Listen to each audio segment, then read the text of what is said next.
complete tayo mga ka-journey. Kasi ano buhangin, so kailangan mga 18 or 20. Dito tayo sa White Hills Beach. So 4-wheel drive beach access siya. So ayan, dito tayo mga ka-journey, first time. Ito yung mga kasama natin. Yan, may flag na. Analo Yan guys, for the first time nalagyan sa 4H. So tingnan natin kung ano mangyari dito. 4-wheel drive. Ito one way lang ba yan? Kanan.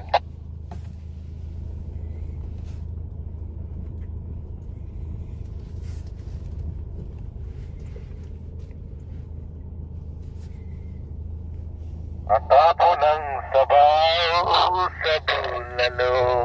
Excited na ako sa bulalo mga brad.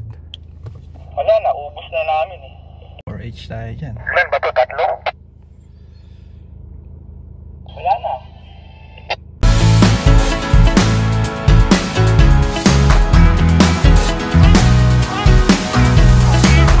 Atapo ng sabaw sa bulalo. Ilan ba ito? 3?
Yes!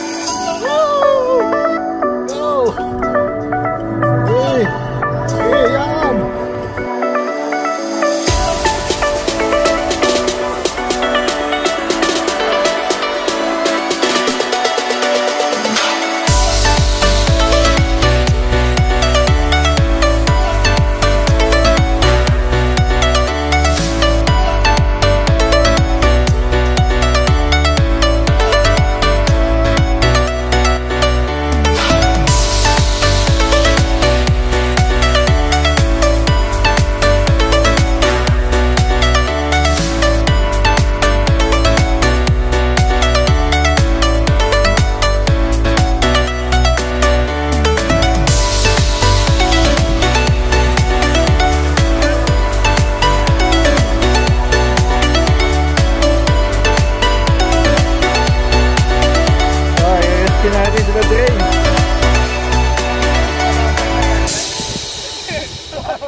Journey ang successful day natin today ng first time 4-wheel drive. Yan, no? Marami mga Chinese din dito na nagsusubok. Sinusubukan ang kapabilidad ng kanilang mga 4-wheel drive rig. As usual, pag nandito ka, kailangan ready ka.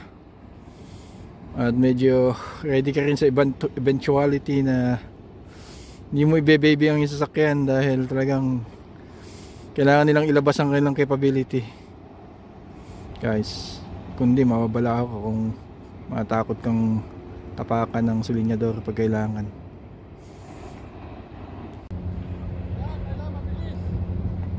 Yun, oh. Yun, nabitin na naman. Kinakaya ba? Okay. Mga ka-journey, inoobserbahan ko rin kung paano nag-off-roading yung mga ibang So kailangan pag-aakyat may momentum talaga. Hindi ka pwede mong mabagal. Kailangan talaga bubuelo ka, may puwersa ang paakyat mo. Dahil kung hindi, may stuck ka. Hindi makakaya ng engine mo na umangat kung titigil ka sa gitna, mga ka-journey. So yun. So bang sarap po mag-off-roading at nakaka-addict actually. Magastos na hobby lang pero syempre di tayo sa ibang bansa, kailangan din natin ng konting libangan para maging spicy ang buhay. Hindi naman yung trabaho lang tayong trabaho, mga ka-journey. Wala tayong ginawa kundi 8 to 5 na sa piscina, then pagdating ng bahay matulog ka na lang, weekend pahinga. Pwede rin naman, pero paminsan-minsan, di ba? Kung kaya naman ng budget at my time, maghanap tayo ng mga kaibigang may